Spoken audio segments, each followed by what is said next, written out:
दोस्तों stay with Waraich में खुशामदीद। मैं हूं ज़कीउर रहमान वड़ाइच और आज हम बात करेंगे गाजी सबमरीन की। गाजी पाकिस्तान की पहली आबदोज थी। 1 जून 1964 को पाक बहरी बेड़े में शामिल हुई। गाजी समंदर की तह में रहते हुए दुश्मन की ईंट से ईंट बजाने की सलाहियत रखती थी। PNS गाजी अमरीकी साख्ता आबदोज थी जिसे दूसरी जंग अजीम के दौरान 31 मार्च 1945 को अमरीकी बहरी बेड़े में शामिल किया गया था। 300 फीट लंबी इस आबदोज को अटलांटिक ओशन यानी बहरे ओकियानूस में पेट्रोलिंग का काम सौंपा गया था। इसमें छोटा मिसाइल टॉर्पीडो फायर करने की सलाहियत के अलावा तोपें भी नस्ब थीं। 1 जून 1964 को अमरीकी नेवी ने इस आबदोज को रिटायर्ड कर दिया। इन दिनों पाकिस्तान सोवियत रूस के खिलाफ अमरीकी फौजी इत्तेहाद का हिस्सा था। चनाचा एक मुआहदे के तहत इस आबदोज को पाकिस्तान के हवाले कर दिया गया। पाकिस्तान ने इसे PNS गाजी का नाम देकर अपने नेवल फ्लीट का हिस्सा बना लिया। ये जनूबी एशिया के किसी मुल्क के पास आने वाली पहली आबदोज थी।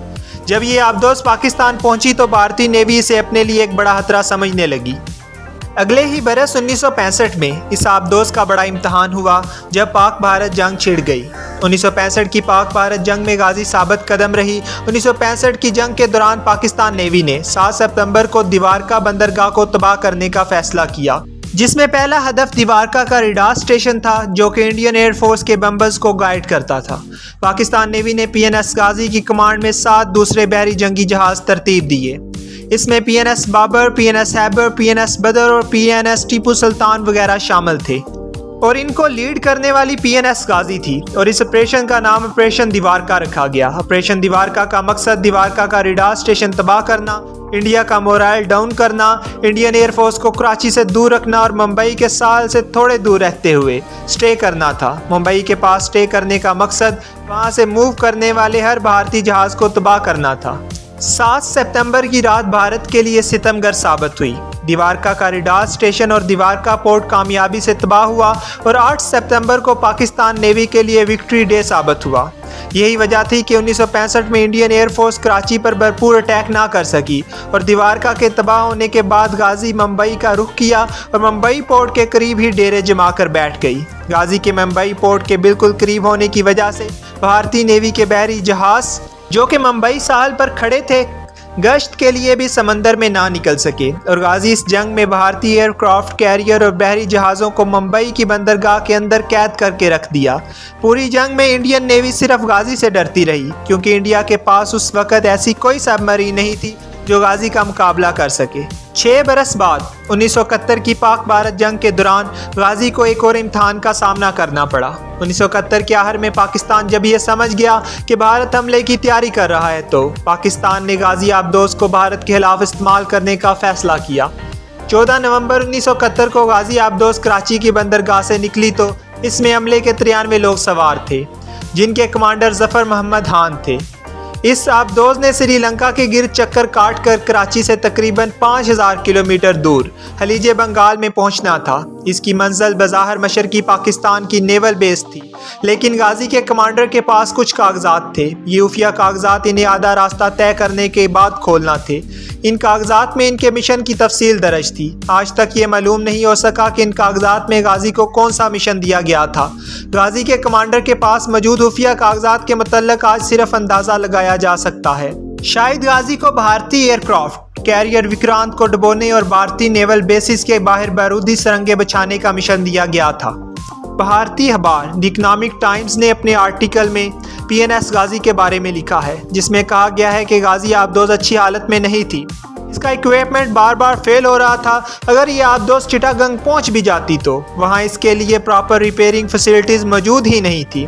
इस हालत में भी गाजी आबदोज भारतीय एयरक्राफ्ट कैरियर INS विक्रांत को डुबोने के खतरनाक मिशन पर रवाना हो चुकी थी। इंडिया टुडे के मुताबिक भारतीय वाइस एडमिरल क्रिशन को खौफ था कि गाजी INS विक्रांत को डुबो सकती है क्योंकि विक्रांत के बॉयलर में एक क्रैक की वजह से इसकी स्पीड बहुत कम हो गई थी, इसलिए इसको फरार होने में बहुत मुश्किल था और वो आसानी से आबदोज के हमले का निशाना बन सकता था। चनाचा क्रिशन ने गाजी आबदोज को धोखा देने के लिए एक भारतीय डिस्ट्रॉयर INS राजपूत को विशाखापट्टनम के करीब भेजा। इस जहाज ने ऐसे जाली सिग्नल भेजना शुरू किए जिससे जाहिर होता था कि INS विक्रांत विशाखापट्टनम के करीब पहुंच गया है। क्रिशन ने एक और होशियारी ये की कि नेवल अथॉरिटीज़ को जाली पैगाम भेज दिया कि विक्रांत विशाखापट्टनम पहुंच गया है। इंडियन नेवी ने विशाखापट्टनम में बड़े पैमाने पर सब्जियों और फलों की खरीदारी का ऑर्डर भी दे दिया। मकसद ये था कि पाकिस्तानी जासूस यही समझे कि यह सब कुछ किसी बड़े जहाज के हमले के लिए खरीदा जा रहा है। तो भारतीय मीडिया के मुताबिक गाजी PNS का हमला और पाकिस्तानी नेवल कमांड यही समझी कि विक्रांत विशाखापट्टनम पहुंच गया है। चनाचा गाजी ने विशाखापट्टनम के गिर्द बारूदी सुरंगें बिछाना शुरू कर दी। यहाँ भारत का वर्जन ये है। 3 और 4 दिसंबर की दरमियानी रात को INS राजपूत विशाखापट्टनम की बंदरगाह से बाहर निकला तो इस वक्त गाजी बारूदी सुरंगें बिछा रही थी। उसने भारतीय बहरी जहाज को आते देखा तो गहरे पानी में गोता लगाकर भागने की कोशिश की, लेकिन INS राजपूत के अमले ने पानी में हलचल नोट कर ली और इन्होंने फौरी तौर पर 2 बारूद से भरे ड्रम पानी में फेंक दिए। ये ड्रम आबदोज से टकराए और इसमें आग लग गई। ये आग आबदोज के उस हिस्से तक पहुंच गई जहां टारपीडो और दूसरा बारूद मौजूद था। ये टारपीडो आग की वजह से फट गए और गाजी डूब गई। ये तो था PNS गाजी से मुतल्लक भारत का नजरिया। भारत कभी अपने इस नजरिए को साबित नहीं कर सका। सबसे पहली बात तो ये है कि 71 की जंग के बाद जब अमेरिका और सोवियत रूस ने भारत को पेशकश की कि वो इस आबदोज को समंदर से निकालने के लिए तैयार हैं, तो भारत ने साफ इनकार कर दिया।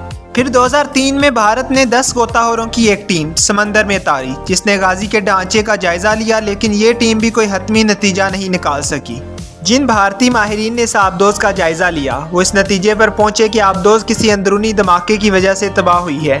फिर ये हुआ कि 2010 में भारतीय नेवी ने खुद ही गाजी के मतलब तमाम तहकीकात के रिकॉर्ड को ज़ाया कर दिया। क्यों ज़ाया किया इसकी कोई वजह नहीं बताई गई। इसी साल एक भारतीय lieutenant general retired JFR Jacob ने अपने एक आर्टिकल में भी ये ख्याल जाहिर किया कि शायद गाजी की तबाही हादसाती थी, इसमें इंडियन नेवी का कोई रोल नहीं था। JFR जैकब 1971 की जंग के दौरान भारतीय ईस्टर्न कमांड के चीफ ऑफ स्टाफ थे। इंडिया टुडे के मुताबिक भारतीय vice admiral retired Vinod Pasricha भी कहते हैं कि हम ये जानना चाहते हैं कि गाजी के साथ असल में हुआ क्या था। वो कहते हैं कि इस बात की तारीखी अहमियत होगी, इससे 1971 के आखिरी अजीम राजों में से एक राज भी हल हो जाएगा।